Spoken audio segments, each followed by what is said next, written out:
So I'm here with Mark Smith from the Detroit Free Press, who is their technology guru. So I kind of wanted to just get your thoughts on all the Facebook updates today, because the world is enraged by Facebook suddenly putting these changes on us and not giving us a heads up. So, what do you think? Do you like them, dislike them?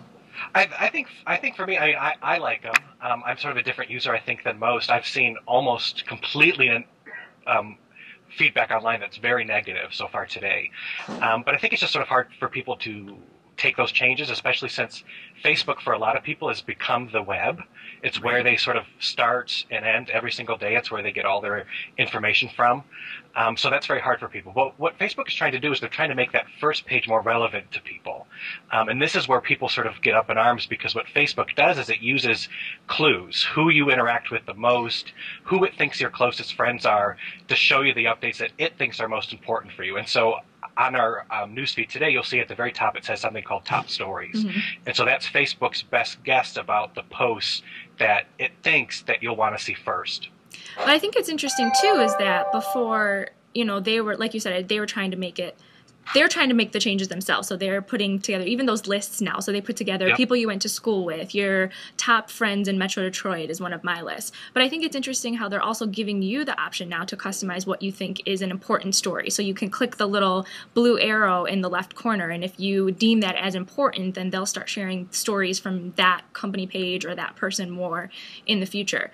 So what I'm not sure about, what I like is, and I feel like this is Facebook's way of trying to, again, make you be on their page longer or spend more hours a day than we probably already do spend on it, but is the ticker in the right-hand side. So you have the live updates coming in. You have your original news feed that's kind of vamped up. So, a question I posed to you on Twitter is, what do you think that means for company pages now? So is there more of an option for their posts to be seen?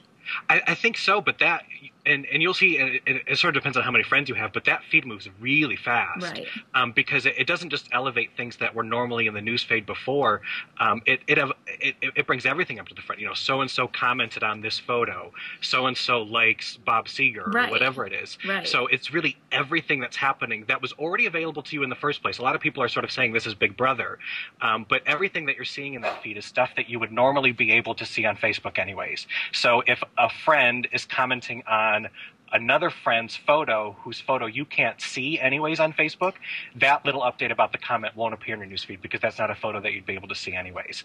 So for anyone that's sort of scared about the Big Brother aspect of that, they're just taking information that was already available to you and presenting it in sort of a more aggressive fashion. But as far as brand pages go, we haven't quite figured out exactly what that top stories things mean. Right. It sort of appears now that it's things from the last hour.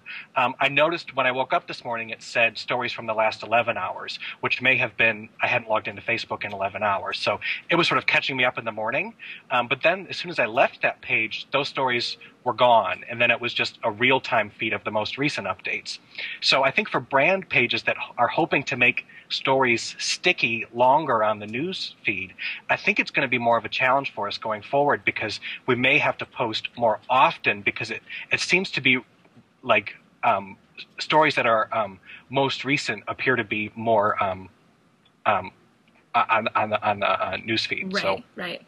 Okay, last question. So, people love to pit the networks up against each other. So I'm on Google+. I know it's now open to everyone, but I've been using it a little bit more passively than actively, just seeing what other people are posting, seeing the type of content that's appearing in my circles, how much my friends are posting content, just to get a feel for it, So, and again, this is not a network that's being touted to use for business purposes or marketing purposes yet. So, do you like Google Plus? Do you think, I don't think it's a Facebook killer by any means, but there was so much excitement about it when it first came out, that there was sort of this new friending structure, and it was giving people more control over who they shared things with. Mm-hmm. But Facebook has made a ton of changes these last 2 weeks that are pretty clearly targeted at making sure that some of those features in that other social network aren't quite so attractive, so that we don't spend so much time over there.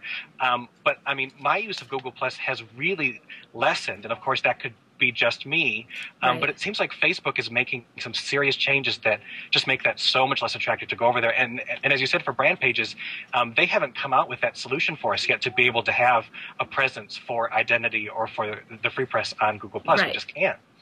Right, exactly. Okay, great. Well, thanks for sharing your thoughts. Always good to talk to you. Mark Smith from the Detroit Free Press. Thanks, Nikki.